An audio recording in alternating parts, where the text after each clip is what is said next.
ಅಲ್ಲಿಂದ ಮುಂದೆ ಹೋಗತಕ್ಕಂಥ ನಿಮಗೆ ಶಾಖದ್ವೀಪ. ಶಾಖದ್ವೀಪದಲ್ಲಿರ್ತಕ್ಕಂಥವರು ವಾಯುದೇವರನ್ನು ಉಪಾಸನೆ ಮಾಡ್ತಾರೆ. ಕೊನೆಯ ಪುಷ್ಕರ ದ್ವೀಪದಲ್ಲಿರ್ತಕ್ಕಂಥವರು ಚತುರ್ಮುಖನನ್ನು ಉಪಾಸನೆ ಮಾಡ್ತಾರೆ. ಅದರ ಭಗವಂತಂ ವಾಯುವಾತ್ಮಕಂ ಪ್ರಾಣಾಯಾಮ, ಅದರಿಂದ ವಿಧೂತ ರಜಸ್ತಮಸಃ, ಹೌದು, ಏನು ಮಹಾಸಮಾಧಿನ ಯಜಂತೆ. ಅವರು ಏನು ಮಾಡ್ತಾರೆ ಅಂದರೆ ಭಗವಂತಂ ವಾಯುವಾತ್ಮಕಂ, ವಾಯುವಿನ ಅಂತರ್ಯಾಮಿ, ಆತ್ಮ ಅಂದರೆ ಅಂತರ್ಯಾಮಿ, ಏಷತೆ ಆತ್ಮ ಅಂತರ್ಯಾಮಿ ಅಮೃತಃ, ವಾಯುದೇವರ ಒಳಗೆ ಅಂತರ್ಯಾಮಿಯಾಗಿರತಕ್ಕ ಪ್ರಾಣಾಂತರ್ಯಾಮಿಯಾಗಿರತಕ್ಕಂಥ ಭಗವಂತನನ್ನು ಯಜಂತೆ ಆರಾಧನೆ ಮಾಡ್ತಾರೆ. ಹೇಗೆ? ಪ್ರಾಣಾಯಾಮ ವಿಧೂತ ರಜಸ್ತಮಸಃ. ಮೊದಲು ಭಗವಂತನನ್ನು ಆರಾಧನೆ ಮಾಡಬೇಕಾಗಿದ್ದರೆ ನಾವು ಸ್ವಚ್ಛ ಆಗಬೇಕು. ನಾವು ಸ್ವಚ್ಛ ಆಗಬೇಕು, ಸ್ನಾನ ಮಾಡ್ತೇವೆ. ಅದರ ತಮಾಷೆ ಏನು ಅಂದರೆ ನಾವು ಎಂದೂ ಸ್ವಚ್ಛ ಆಗಬೇಕು. ಸ್ನಾನ ಮಾಡಿ ದೇವರೆದುರು ಕೂತಾಗಲೂ ನಮ್ಮ ಮನಸ್ಸನ್ನು ಕೊಳೆ ತುಂಬಿರುತ್ತೆ. ಬೇಡವಾದ ಯೋಚನೆಗಳು, ಯಾರ ಮೇಲೂ ಸಿಟ್ಟು. ಪೂಜೆ ಮುಗಿದು ನನಗೆ ಮುಂಬೈಯಿಂದ ಒಬ್ಬ ಹುಡುಗ ಬಂದ. ಅವನು ಬಂದು ನನ್ನ ಹೇಳಿ, ಆಚಾರ್ಯ ನಾನೀಗ ಪೂಜೆ ಜಪ ಮಾಡೋದು ಬಿಟ್ಟಿದ್ದೇನೆ. ಯಾಕಪ್ಪ? ಅಲ್ಲ, ನಮ್ಮ ಅಪ್ಪ ಪೂಜೆ ಮಾಡ್ತಾರೆ, ಪೂಜೆ ಕೂತು ಹೊರಗೆ ಬರೋ ತನಕ ಹೆಂಡತಿನ ಬೈತಾ ಇರ್ತಾರೆ. ಆ ಸಿಟ್ಟನ್ನು ಕಂಟ್ರೋಲ್ ಮಾಡಲಿಕ್ಕೆ ಬರುವುದಿಲ್ಲ ಅಂತ ಆದರೆ ಪೂಜೆ ಮಾಡಿ ಯಾಕೆ ಮಾಡಬೇಕು ಪೂಜೆ? ಅದು ಬಿಟ್ಟುಬಿಟ್ಟಿದ್ದೇನೆ. ಹಾಗಾಗಿ ದೇವರ ಎದುರು ಕೂತು ಅದು ತಂದು ಸರಿಯಾಗಲಿಲ್ಲ, ಇದು ಮಾಡಿ ಸರಿಯಾಗಲಿಲ್ಲ, ನೈವೇದ್ಯ ವಿಳಂಬ ಆಯಿತು, ಧೂಪ ತಮ್ಮ ತಡ, ಬರೀ ಕೋಪವೇ ಮಾಡ್ತಾ ಇದ್ರೆ ಅಂದರೆ ಪೂಜೆಯ ಸಮಯದಲ್ಲಿ ನಮ್ಮ ತಲೆಯಲ್ಲಿ ದೇವರು ಒಂದು ಬಿಟ್ಟು ಇನ್ನೆಲ್ಲ ಬರುತ್ತೆ, ದೇವರ ವಿಷಯ ಬರುತ್ತೆ. ಅದರಿಂದ ನಾವು ಸ್ನಾನ ಮಾಡೋದೇ ಇಲ್ಲ, ಬರೇ ಮೈಲಿಗೆಯಲ್ಲಿ ಪೂಜೆ ಮಾಡ್ತೇವೆ. ಹೊರಗಿನಿಂದ ಮಡಿಯ ನಾಟಕ ಮಾಡ್ತೇವೆ ಅಷ್ಟೇ. ಸ್ನಾನ ಮಾಡ್ತೇವೆ, ಮಡಿ ಬಟ್ಟೆ ಉಟ್ಕೊಳ್ತೇವೆ. ಒಳಗಿನ ಮಡಿ ಆಗೋಲ್ಲ. ಮಡಿ ಅಂದರೆ ಮನಃಶುಚಿಯಾಗುತ್ತೆ. ಮನಸ್ಸು ಶುಚಿ ಆಗೋದಕ್ಕೆ ಮಡಿ ಅಂತ ಹೆಸರು. ಅದಾಗೋಲ್ಲ. ಇವರು ಹಾಗಲ್ಲ ಅಂತೆ. ಪ್ರಾಣಾಯಾಮ ವಿಧೂತ ರಜಸ್ತಮಸ್ಥ. ಅವರು ಒಳಗಿನಿಂದ ಶುದ್ಧಿ ಮಾಡಿಕೊಂಡ್ರು. ಒಳಗೆ ಶುದ್ಧಿ ಮಾಡಿಕೊಳ್ಳೋದು ಹೇಗಪ್ಪ? ನಾವು ಮಾಡ್ತೇವಲ್ಲ, ಆಚಮನೆ ಅಪೋ ಇಷ್ಟಾಮಯ ಊಹ ಎಲ್ಲ ಉಂಟಲ್ವ, ಅದನ್ನೆಲ್ಲ ಆಗೋಲ್ಲ. ಅದಕ್ಕೆ ನಿಜವಾಗಿ ಆದರೆ ಪ್ರಾಣಾಯಾಮ ನಮ್ಮಲ್ಲಿ ಉಂಟು, ಆ ವಿಧಾನ ಉಂಟು. ನಾನು ನಿನ್ನೆ ಹೇಳಿದೆ. ಮೊದಲು ಪ್ರಾಣಾಯಾಮದಿಂದ ಕುಂಭಕದಲ್ಲಿ ನಿಲ್ಲಿಸಿ ವಾಯು ಬೀಜದಿಂದ ಪಾಪವನ್ನು ಶೋಷಣೆ ಮಾಡಿ, ಅಗ್ನಿ ಬೀಜದಿಂದ ದಹನ ಮಾಡಿ, ಅಮೃತ ವೃಷ್ಟಿಯಿಂದ ಪ್ಲಾವನ ಮಾಡುವುದು. ಇದು ಪ್ರಾಣಾಯಾಮದಿಂದ ಮಾಡುವುದು. ಈ ಈ ಈ ಪಾಪಪುರುಷ ನಿರಸನ ಉಂಟಲ್ವ, ಅದು ಪ್ರಾಣಾಯಾಮದ ಮೂಲಕ ಮಾಡಬೇಕು. ಈಗ ಅದು ಪ್ರಾಣಾಯಾಮ ಮಾಡೋಲ್ಲ. ಯಾಕೆಂದ್ರೆ ಅದು ಎಂತಕ್ಕೆ ಮಾಡೋದಿಲ್ಲ ಗೊತ್ತಿಲ್ಲ. ಸುಮ್ಮನೆ ಬಾಯ್ಬಟ್ಟು ಕಲಿತಿದ್ದಾರೆ ಹೇಳ್ತಾರೆ ಅಷ್ಟೇ. ಅದು ಏನು ಯಾಕೆ ಮಾಡೋದು ಅನ್ನೋದು ಯಾರಿಗೂ ಗೊತ್ತಿಲ್ಲ ಪಾಪ.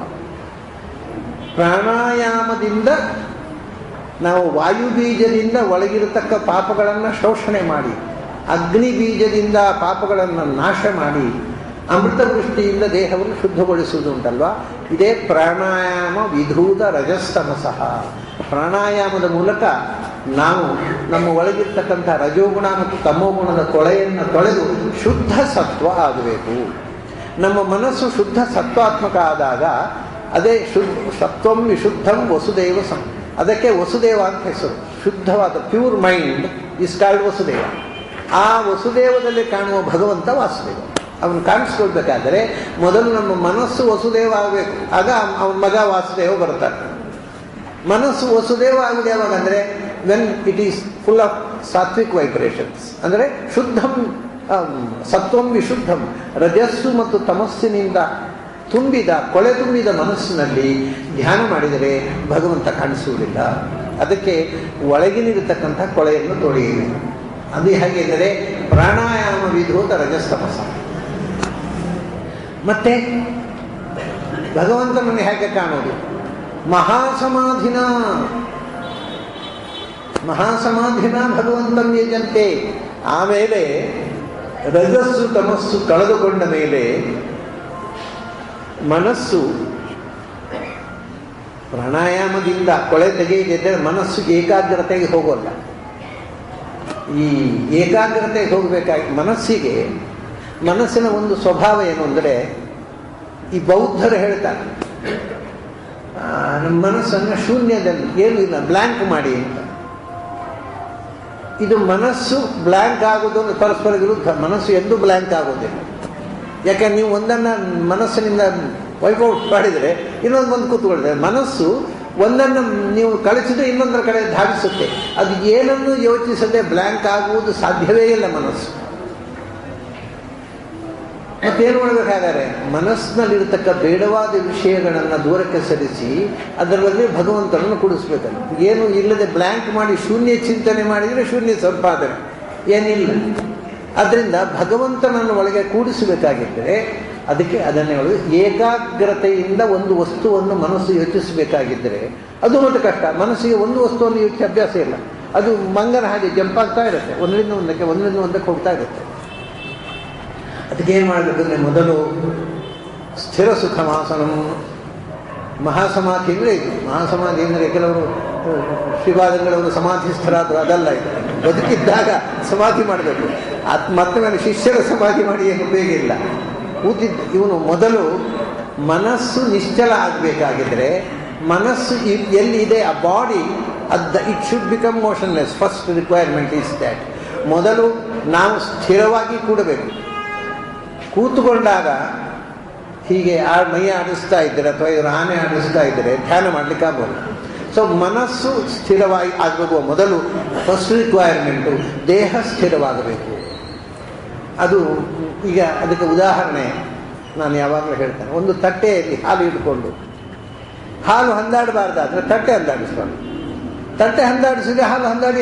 ಹಾಗಾಗಿ ಮನಸ್ಸು ಸ್ಥಿರ ಆಗಬೇಕು. ಮೊದಲು ತಟ್ಟೆ ಅಂದರೆ ಮನಸ್ಸಿಗೆ ಅಧಿಷ್ಠಾನವಾದ ಶರೀರ ಚಲಿಸಬಾರದು. ಆಯಿತು, ತಟ್ಟೆಯಲ್ಲಿ ಹಾಲಿಟ್ಟೆವು, ಅದನ್ನು ಟೇಬಲ್ ಮೇಲೆ ಇಟ್ಟೆವು, ಹಂದಾಡೋದಿಲ್ಲ. ಈಗ ಮೇಲೆ ಫ್ಯಾನ್ ಹಾಕಿದೆವು, ಪುನಃ ಹಾಲು ಹಂದಾಡಿ ಶುರುವಾಯಿತು. ಆದ್ದರಿಂದ ಅನ್ನಮಯ ಕೋಶ ಸ್ಥಿರ ಆದ ಮೇಲೆ ಪ್ರಾಣಮಯ ಕೋಶ ಮಸ್ಟ್ ಬಿಕಮ್ ಮೋಷನ್ಲೆಸ್. ಪ್ರಾಣಮಯ ಕೋಶ ಸ್ಥಿರ ಆಗಬೇಕು. ಅದಕ್ಕೆ ಪ್ರಾಣಾಯಾಮ ಬೇಕು. ಹಾಗಾದರೆ ಮೊದಲು ಗಟ್ಟಿಯಾಗಿ ಕೂತೆವು, ಪ್ರಾಣಾಯಾಮದಿಂದ ಪ್ರಾಣಮಯ ಕೋಶವನ್ನು ನಿಶ್ಚಲಗೊಳಿಸಿದೆವು, ಆಗ ಮನೋಮಯ ಕೋಶ ನಿಶ್ಚಲ ಆಗುತ್ತೆ. ಮನೋಮಯ ಕೋಶವನ್ನು ಏಕಾಗ್ರತೆ ಕಡೆಗೆ ಒಯ್ಯಬೇಕಾಗಿದ್ರೆ ಮೊದಲು ಇದು ಎರಡು ಆಗಬೇಕು. ಅನ್ನಮಯ ಪ್ರಾಣಮಯ ಆದಮೇಲೆ ಮನೋಮಯ. ಅದನ್ನೇ ಅವನು ಮಹಾಸಮಾಧಿ. ಅದು ಮನಸ್ಸು ಏಕಾಗ್ರತೆಗೆ ಹೋಗುತ್ತೆ. ಹೋದರೂ ಕೂಡ ಹೆಚ್ಚು ಸಮಯ ಇರುವುದಿಲ್ಲ. ಏಕಾಗ್ರತೆಗೆ ಹೋಗುತ್ತೆ. ಸ್ವಲ್ಪ ಹೊತ್ತಿನಲ್ಲೇ ಬೇರೆ ಕಡೆಗೆ ಎಷ್ಟು ಬೇಗ ಹಾರುತ್ತೆ ಅಂತ ಹಾರಿದ್ದೇ ಗೊತ್ತಾಗೋದಿಲ್ಲ ನಮಗೆ. ಆಮೇಲೆ ಅಲ್ಲಿ ಎಲ್ಲೋ ಅದು ಹಾರಿತ ಅದು ಮತ್ತೆ ಕಾಣೋದು. ಅಷ್ಟು ನಮಗೆ ಗೊತ್ತಾಗದಂತೆ ವಿಷಯಾಂತರಕ್ಕೆ ಹಾರುತ್ತೆ ಮನಸ್ಸು. ಅದನ್ನು ಸ್ಥಿರವಾಗಿ ಬಹಳ ಹೊತ್ತು ಇಟ್ಟುಕೊಳ್ಳೋದುಂಟಲ್ವ, ಅದು ಮಹಾಸಮಾಧಿ. ಸಮಾಧಿಯಿಂದ ಸ್ಥಿರವಾಗಿ ನೆಲೆಗೊಳಿಸೋದು. ಅದು ಎಷ್ಟು ಪ್ರಯತ್ನ ಮಾಡಿದ್ರೂ ಬಹಳ ಹೊತ್ತು ಸಮಾಧಿ ಸ್ಥಿತಿಯಲ್ಲಿ ಇರಲಿಕ್ಕೆ ಆಗೋದಿಲ್ಲ ಸಾಮಾನ್ಯ ಸಾಧಕರಿಗೆ. ಅದು ಸ್ಥಿರವಾಗಿ ಅಂದರೆ ತಾಸುಗಟ್ಟಲೆ ಭಗವಂತನನ್ನು ಚಿಂತನೆ ಮಾಡ್ತಾ ಕೂತ್ಬಿಟ್ರೆ ಹೊರಗಿನ ಪ್ರಪಂಚದ ಎಚ್ಚರವೇ ತಪ್ಪಿ ತಾಸುಗಟ್ಟಲೆ ಇರುವುದುಂಟಲ್ವ, ಅದು ಮಹಾಸಮಾಧಿ. ಅಂಥ ಸ್ಥಿತಿಯಲ್ಲಿ ಭಗವಂತನನ್ನ ಹೃದಯದಲ್ಲಿ ಧ್ಯಾನ ಮಾಡೋದುಂಟಲ್ವ, ಅದು ಎಂಥದ್ದು. ವಾಯುವು ಮುಖ್ಯ ಧಿಯ, ವಾಯುವಂತರ್ಯಾಮಿಯಾಗಿ ಪ್ರಾಣ ನನ್ನ ಹೃದಯದಲ್ಲಿ, ನನ್ನ ಒಳಗೆ ನಮ್ಮ ಜೀವಕಲೆಯ ಅಭಿಮಾನ ದೇವತೆಯಾದ ಪ್ರಾಣದೇವರಿದ್ದಾರೆ. ಪ್ರಾಣದೇವರಲ್ಲಿ ನಾರಾಯಣ ಇದ್ದಾನೆ. ಇದು ಉಪಾಸನೆ. ವಾಯುವು ಮುಖ್ಯ ಧ್ಯೇಯ. ಅದನ್ನು ಅದೇ ಮಹಾಸಮಾಧಿನ ಯಜಂತೆ ಅವರು ಹೇಳ್ತಾರೆ. ವಾಯುದೇವರ ಏನದು ಅಂತಃ ಪ್ರವಿಶ್ಯ ಭೂತಾನಿ ಯೋ ವಿಭಕ್ತಿ ಆತ್ಮಕೇತುಭಿ ಅಂತ ವಾಯುದೇವರನ್ನು ಮತ್ತು ನಾರಾಯಣನನ್ನು ಒಟ್ಟಿಗೆ ಸ್ತೋತ್ರ ಮಾಡ್ತಾರೆ. ವಾಯುದೇವರು ಎಂಥವ್ರು ಅಂದರೆ ಅಂತಃ ಪ್ರವಿಶ್ಯ ಭೂತಾನಿ. ವಾಯು ನಮ್ಮ ದೇಹದ ಒಳಗೆ ಪ್ರವೇಶ ಮಾಡಿದಾಗ ಅದೇ ಪ್ರಾಣಶಕ್ತಿ ಆಗುತ್ತೆ. ಇಟ್ ಬಿಕಮ್ಸ್ ಪ್ರಾಣಶಕ್ತಿ. ಆ ಪ್ರಾಣಶಕ್ತಿ ಹೊರಗೆ ವಾಯು, ಅದೇ ಒಳಗೆ ಪ್ರಾಣಶಕ್ತಿ. ಅಂತಃ ಪ್ರವಿಶ್ಯ ಭೂತಾನಿ, ಅವನು ಭೂತಗಳ ಅಂದರೆ ಭೂತಗಳು ಅಂದರೆ ಜೀವಜಾತಗಳು. ಪ್ರತಿಯೊಂದು ಜೀವದ ಒಳಗೆ ವಿಶೇಷವಾಗಿ ಭೂತಿಗೆ ಯೋಗ್ಯವಾದವುಗಳು ಭೂತಗಳು. ಅಂದರೆ ಉನ್ನತಿಗೆ ಯೋಗ್ಯ ಅಂದರೆ ಸಾಧಕ ಜೀವ. ಏನು ಕತ್ತೆ ಕುದುರೆ ಆನೆ ಇವೆಲ್ಲ ಭೂತಗಳಲ್ಲ. ಅವು ಭೂತಿ ಅಂದರೆ ಉನ್ನತಿ, ಎತ್ತರಕ್ಕೆ ಏರುವ ಅರ್ಹತೆ ಉಳ್ಳವರು ಭೂತಗಳು ಅಂದರೆ ಸಾಧಕರು. ಸಾಧನೆ ಮಾಡಿ ಎಷ್ಟು ಎತ್ತರಕ್ಕೋ ಇರಬಹುದು. ಅಂಥ ಭೂತಗಳ ಒಳಗೆ ತುಂಬಿ ನಿಂತವನು ಯಾರು? ನಮ್ಮನ್ನು ಎತ್ತರಕ್ಕೆ ಏರಿಸುವವನು. ಅದು ಇದು ಒಂಥರ ಜೈನರು ಹೇಳ್ತಾರೆ ಬೆಲೂನ್ನ ಥರ. ಬೆಲೂನಿಗೆ ಗಾಳಿ ತುಂಬಿಸಿಬಿಟ್ರೆ ನೀವು ಕೆಳಗಿನಿಂದ ಚಪ್ಪಡಿ ಕಲ್ಲಿನಲ್ಲಿ ಅದನ್ನು ಸಿಕ್ಸಿದರ ಮೇಲೆ ಹೋಗ್ತದೆ. ಅದು ಕೆಳಗೆ ಚಪ್ಪಡಿ ಕಲ್ಲು ಹಾಕಿ ಎಳಿಬಾರ್ದು, ಮಾತ್ರ ನೀವು ಹಗ್ಗ ಹಾಕಿ ಎಳಿಬಾರ್ದು. ಕೆಳಗೆ ಎಳೆಯದೇ ಇದ್ದರೆ ಒಳಗೆ ಗಾಳಿ ತುಂಬಿದರೆ ಅದರ ಕೆಲಸ ಊರ್ಧ್ವಗತಿ ಮೇಲಕ್ಕೆ ಹೋಗುವುದು. ಹಾಗೆಯೇ ಒಳಗೆ ಗಾಳಿ ತುಂಬಿಸ್ತಾನಂತೆ ಭಗವಂತ. ಇದು ವಾಯುದೇವರು ಮತ್ತು ಭಗವಂತ. ಅದು ಗಾಳಿ ತುಂಬಿ ಬೆಲೂರಿನಂತೆ ಈ ಜೀವ ಮೇಲಕ್ಕೆ ಇರ್ತದೆ. ಅಂತಃ ಪ್ರವಿಶ್ಯ ಭೂತಾನಿ ಯೋ ಬಿಭರ್ತಿ, ಅದನ್ನು ಊರ್ಧ್ವಮುಖವಾಗಿ ಚಲನೆಗೆ ಅನುಗುಣವಾಗಿ ಅದನ್ನು ಧಾರಣೆ ಒಳಗೆ ತುಂಬಿ ಅದನ್ನು ಧಾರಣೆ ಮಾಡಿ ಎತ್ತರಕ್ಕೆ ಏರಿಸ್ತಾನೆ. ಯಾವುದರಿಂದ? ಆತ್ಮಕೇತುಭಿ, ಅಂದರೆ ಬಹಳ ಅದ್ಭುತ ಇದೆ, ಪರಮಾತ್ಮನ ಅರಿವುಗಳ ಮೂಲಕ ಅಂತ. ಕೇತು ಅಂದರೆ ಜ್ಞಾನ, ಆತ್ಮಕೇತು ಅಂದರೆ ಭಗವಂತನ ಅರಿವು. ಪ್ರಾಣದೇವರು ಏನು ಮಾಡ್ತಾರಂದರೆ ಸೆಲ್ಫ್ ಅಡ್ವರ್ಟೈಸ್ಮೆಂಟ್ ಅಲ್ಲ, ಭಗವಂತನ ಅರಿವು ಕೊಡ್ತಾನೆ, ಅದನ್ನು ಮೂಲಕ ಎತ್ತರ ಕಳಿಸ್ತಾನೆ. ಮತ್ತು ಅದಕ್ಕೋಸ್ಕರ ಆತ್ಮಕೇತುಭಿ, ತನ್ನ ರೂಪಗಳಿಂದ ಅಂತ, ಪ್ರಾಣ ಅಪಾನ ವ್ಯಾನ ಉದಾನ ಸಮಾನ, ಅದರಿಂದ ಭಗವಂತನ ಇದು ವಾಸುದೇವ ಸರ್ವೃಥ ಪ್ರದ್ಯುಮ್ನ ಅನಿರುದ್ಧ ನಾರ, ಈ ಪಂಚರೂಪಗಳ ಅರಿವು ಕೊಟ್ಟು ನಮ್ಮನ್ನು ಮೇಲಕ್ಕೆ ಕೊಂಡೊಯ್ತಾನೆ. ಅದರಿಂದ ಅಂತರ್ಯಾಮಿ ಈಶ್ವರ ಸಾಕ್ಷಾತ್, ಅವನು ಅಂತರ್ಯಾಮಿ, ಈಶ್ವರ ಸಾಕ್ಷಾತ್, ಅವನು ನಿಜವಾಗಿ ಅಂತರ್ಯಾಮಿ, ಎಲ್ಲದರ ಅಂತರ್ಯಾಮಿ ಭಗವಂತ. ಆದರೆ ಭಗವಂತನಿಗಿಂತ ಮೊದಲು ನಮಗೆ ಅನುಭವಕ್ಕೆ ಬರತಕ್ಕ ಸಾಕ್ಷಾತ್ ಅಂದರೆ ನಮ್ಮ ನೇರ ಅನುಭವಕ್ಕೆ ಬರತಕ್ಕ ಅಂತರ್ಯಾಮಿ. ನಮಗೂ ಒಳಗೆ ಪ್ರಾಣದೇವರು ಉಸಿರಾಡಿಸುವುದು, ನಮ್ಮನ್ನು ನಿಯಂತ್ರಿಸುವುದು ಗೊತ್ತಾಗುತ್ತೆ ನಮಗೆ. ಅದರಿಂದ ಅವನು ಅಂತರ್ಯಾಮಿಯಾಗಿ ನಮಗೆ ಅನುಭವಕ್ಕೆ ಬರತಕ್ಕಂಥವನು ಪ್ರಾಣದೇವರು, ಅವನಿಗೂ ಅಂತರ್ಯಾಮಿಯಾಗಿರ್ತಕ್ಕಂಥ ಭಗವಂತ ಈಶ್ವರ. ಗೀತೆಯಲ್ಲಿ ಕೃಷ್ಣ ಹೇಳಿದ, ಈಶ್ವರ ಸರ್ವಭೂತಾನಾಂ ಹೃದ್ದೇಶೇ ಅರ್ಜುನ ತಿಷ್ಠತಿ, ಎಲ್ಲರ ಒಳಗೂ ಪ್ರಾಣದೇವರ ಒಳಗೂ ಈಶ್ವರ ಇದ್ದಾನೆ. ಈಶ್ವರ ಅಂದರೆ ಸರ್ವಸಮರ್ಥನಾದ ಭಗವಂತ ನಾರಾಯಣ ಇದ್ದಾನೆ. ಈಶ್ವರ ಈಶ್ವರಶೀಲ ನಾರಾಯಣ, ಶಂಕರಾಚಾರ್ಯ ವ್ಯಾಖ್ಯಾನ. ಈಶ್ವರ ಅಂತಂದರೆ ನಾರಾಯಣ ಅಂತ ಅರ್ಥ ಮಾಡಬೇಕು ಅಂತ ಎಲ್ಲರ, ಅದರಲ್ಲಿ ಏನು ವಿವಾದ ಇಲ್ಲ. ಇವನು ಮೊದಲು ಈಶ್ವರ. ಇದೊಂದು ತಮಾಷೆ ಇದೆ. ಇದೆಲ್ಲ ನಮಗೆ ಅರ್ಥ ಆಗಬೇಕಾದರೆ ನೋಡಿ, ಯೋಗ ಮಾರ್ಗದಲ್ಲಿ ಒಂದು ಮಾತಿದೆ, ಏನು ಅಂದರೆ ಈ ಶಾಕ್ತ ಪರಂಪರೆಯ ಯೋಗ ಸಾಧಕರಲ್ಲಿ ಒಂದು ಉಪಾಸನೆ ಇದೆ. ಏನು ಅಂದರೆ ಪಂಚಪ್ರೇತಾಸನಾಸೀನ ಅಂತ, ದೇವಿಯನ್ನು ಶಕ್ತಿಯನ್ನು ಉಪಾಸನೆ ಮಾಡುವಾಗ 5 ಪ್ರೇತಗಳ ಮೇಲೆ ಕೂತವಳು ಅಂತ. ಈ 5 ಪ್ರೇತಗಳು ಅಂದರೆ ಯಾವುದು? ಬ್ರಹ್ಮ, ವಿಷ್ಣು, ಆಮೇಲೆ ರುದ್ರ, ಈಶ್ವರ. ಅವನು ರುದ್ರ ಈಶ್ವರ ಅಂತ ಹೇಳ್ತಾರೆ ಅವರು. ಇದು 4ನೇ ಈಶ್ವರ ಪಂಚಭೂತಗಳಲ್ಲಿ. ಆಮೇಲೆ ಶಂಕರ ಅಥವಾ ಏನು ಶಿವಾಯ, ಬ್ರಹ್ಮ, ವಿಷ್ಣು, ರುದ್ರ, ಈಶ್ವರ, ಸದಾಶಿವ. ಇದು 5 ಪ್ರೇತಗಳು ಅಂತ. ಅಲ್ಲ, ಮೊದಲನೇದು ಇಬ್ಬರು ಗೊತ್ತಾಯ್ತು, ಬ್ರಹ್ಮ ವಿಷ್ಣು. ಇದು ರುದ್ರ ಈಶ್ವರ ಸದಾಶಿವ, ಈ 3 ಪ್ರೇತಗಳು ಒಂದೇ ಅಲ್ವ, ಬೇರೆ ಬೇರೆ. ಈ ಶಬ್ದವೇ ಅರ್ಥ ಆಗುವುದಿಲ್ಲ. ಇದು ಬ್ರಹ್ಮ ವಿಷ್ಣು ರುದ್ರನ ಹೇಳುವ ಮಂತ್ರ ಅಲ್ಲ. ಇದು ಪಂಚಪ್ರೇತಗಳು ಅಂದರೆ ಪಂಚಭೂತಗಳು. ಪಂಚಭೂತಗಳಲ್ಲಿ ಕೂತು ಭಗವತ್ ಶಕ್ತಿ ಸೃಷ್ಟಿ ಮಾಡುತ್ತೆ, ಅದರಿಂದ ಅವನು ಪಂಚಪ್ರೇತಾಸನ. ಬ್ರಹ್ಮ ಅಂದರೆ ವಿಶಾಲವಾಗಿರುವಂಥದ್ದು ಭೂಮಿ. ವಿಷ್ಣು ಅಂದರೆ ವಿಷಂತಿ, ಯಾವುದರ ಒಳಗೆ ಹೋಗ್ಲಿಕ್ಕಾಗುತ್ತೋ ಅದು ನೀರು. ಮಣ್ಣಿನ ಒಳಗೆ ನಾವು ಇನ್ನು ಬೇರೆ ಯಾರಾದ್ರೂ ಒಳಗೆ ಹಾಕಿ ಮುಚ್ಚಬೇಕು. ನೀರಿನೊಳಗೆ ನಾವೇ ಹೋಗ್ಲಿಕ್ಕಾಗುತ್ತಲ್ಲ, ವಿಷಂತಿ. ಅದರಿಂದ ವಿಷ್ಣು ಅಂತಂದರೆ ವಾಟರ್, ಬ್ರಹ್ಮ ಅಂದರೆ ಅರ್ಥ. ರುದ್ರ ಮುಟ್ಟಿದರೆ ರೋಧ ಅಳಿಸ್ತದೆ, ಅದು ಫೈರ್. ಆಮೇಲೆ ಈಶ್ವರ ಅಂದರೆ ವಾಯು. ನೋಡಿ, ಈಶ್ವರ ವಾಯು ನಮ್ಮನ್ನು ಈಶ್ವರ, ಅದು ನಮ್ಮನ್ನು ಬದುಕಿನ ಸಾಮರ್ಥ್ಯವನ್ನು ಕೊಡ್ತಕ್ಕಂಥದ್ದು. ಅದನ್ನು ವಾಯುವಿಗೆ ಈಶ್ವರ ಅಂತ ಹೆಸರು.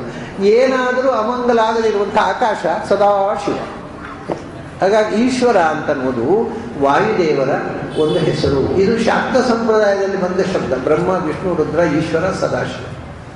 ಅದನ್ನೇ ಅಂತರ್ಯಾಮಿ ಈಶ್ವರ. ಅವನು ನಿನಗೂ ಈಶ್ವರ ಇರಬಹುದು, ನಮಗೆ ನೀನು ಈಶ್ವರಪ್ಪ. ನಿನ್ನ ಈಶ್ವರ ನಮಗೆ ದೂರ, ನೀನು ನಮಗೆ ಈಶ್ವರ. ವಾಯುದೇವರ ಹತ್ರ ನೀನು ಈಶ್ವರ, ನೀನು ಅಂತರ್ಯಾಮಿ ಸಾಕ್ಷಾತ್. ಅವನು ಪರಂಪರೆಯ, ನಿನಗೂ ಅವನ ಅಂತರ್ಯಾಮಿ ಈಶ್ವರ. ಅಂಥ ನೀನು ಪಾತುನಃ ಯದ್ವಶೇ ಇದಂ, ಅಂಥ ನೀನು ನಮ್ಮನ್ನು ರಕ್ಷಿಸಬೇಕು. ಯಾಕೆಂದರೆ ಇದಂ ಸರ್ವಂ ಯದ್ವಶೇ, ಇಡೀ ಜಗತ್ತು ನಿನ್ನ ಅಧೀನ ಇರು. ಪ್ರಾಣಾಧೀನಂ ಜಗತ್ ಸರ್ವಂ ಪ್ರಾಣಸ್ಯೇದಂ ವಶೇ ಸರ್ವಂ. ಇಡೀ ಜಗತ್ತು ಪ್ರಾಣತತ್ವದ ಅಧೀನದಲ್ಲಿದೆ. ಇಡೀ ಜಗತ್ತಿನ ನಿಯಾಮಕ ಶಕ್ತಿ ಪ್ರಾಣತತ್ವ. ಅದರಿಂದ ನಿನ್ನ ಅಧೀನದಲ್ಲಿ ಇಡೀ ಸಮಸ್ತ ಇದೆ. ನೀನು ನಮಗೆ ಮತ್ತೆ ಅಂತಹ ರಕ್ಷೆ ನಿನ್ನಿಂದ ಸಿಗಬೇಕು. ಸಿಕ್ಕಿ ನಾವು ನಿನ್ನ ಮೂಲಕ ಭಗವಂತನನ್ನು ಧ್ಯಾನ ಮಾಡುವ ಶಕ್ತಿ ನಮಗೆ ಬರಬೇಕು. ಇದು ಶಾಖದ್ವೀಪದಲ್ಲಿರ್ತಕ್ಕಂಥವರು. ಕೊನೆಯದು ಪುಷ್ಕರ ದ್ವೀಪ. ಅಲ್ಲಿರ್ತಕ್ಕಂಥ ಜೀವಗಳು ಅವರು ತದ್ವರ್ಷ ಪುರುಷ. ಅವ್ರೇನು ಮಾಡ್ತಾರೆ ಅಂದರೆ ಭಗವಂತಂ ಬ್ರಹ್ಮರೂಪಿಣಂ ಅಕರ್ಮಕೇನ ಕರ್ಮಣ ಆರಾಧಯಂತಿ. ಅವರು ಕರ್ಮವಲ್ಲದ ಕರ್ಮದಿಂದ ಭಗವಂತನು ಬ್ರಹ್ಮರೂಪಿಯಾದ ಚತುರ್ಮುಖ ರೂಪನಾಗಿರತಕ್ಕ ಭಗವಂತನನ್ನು ಕರ್ಮವಲ್ಲದ ಕರ್ಮದಿಂದ ಆರಾಧಿಸುತ್ತಾರೆ. ಈ ಕರ್ಮವಲ್ಲದ ಕರ್ಮ ಅಂದರೆ ಏನು, ಅದನ್ನು ಆರಾಧಿಸುವುದು ಅಂದರೆ ಏನು, ಅದನ್ನು ಹೇಗೆ ಆರಾಧಿಸ್ತಾರೆ ಅಂತಕ್ಕಂಥ ಮಾತು ಮುಂದೆ ಬರುತ್ತೆ. ಅದನ್ನು ನಾವು ನಾಳೆ ದಿವಸ ಸೇರಿದಾಗ ನೋಡೋಣ. ಇವತ್ತಿನ ಸಮಯ ಮುಕ್ತಾಯ. ನಾಳೆ ದಿವಸ ಸೇರಿದಾಗ ಆ ಚತುರ್ಮುಖನ ಉಪಾಸನೆ ಪುಷ್ಕರ ಅಂದರೆ ಭೂಮಿಯ ತುದಿಯಲ್ಲಿ ಅದೃಶ್ಯವಾದ ಭೂಭಾಗದ ಕೊನೆಯ ಭಾಗ, ಆ ಪುಷ್ಕರ ದ್ವೀಪದಲ್ಲಿರ್ತಕ್ಕವರು ಚತುರ್ಮುಖನಲ್ಲಿರತಕ್ಕಂಥ ಭಗವಂತನನ್ನು ಹೇಗೆ ಉಪಾಸನೆ ಮಾಡ್ತಾರೆ. ಅದು ಅಕರ್ಮಕ ಕರ್ಮ, ಕರ್ಮವಲ್ಲದ ಕರ್ಮ, ಕರ್ಮವಿಲ್ಲದ ಕರ್ಮ, ಕರ್ಮವಲ್ಲದ ಕರ್ಮದಿಂದ ಹೇಗೆ ಉಪಾಸನೆ ಮಾಡ್ತಾರೆ ಅದನ್ನು ನಾಳೆ ದಿವಸ ಸೇರಿದಾಗ ನೋಡೋಣ. ಅಲ್ಲಿ ತನಕ ನಿಮಗೆಲ್ಲ ಅಭಿನಂದನೆಗಳು ಮೊದಲು.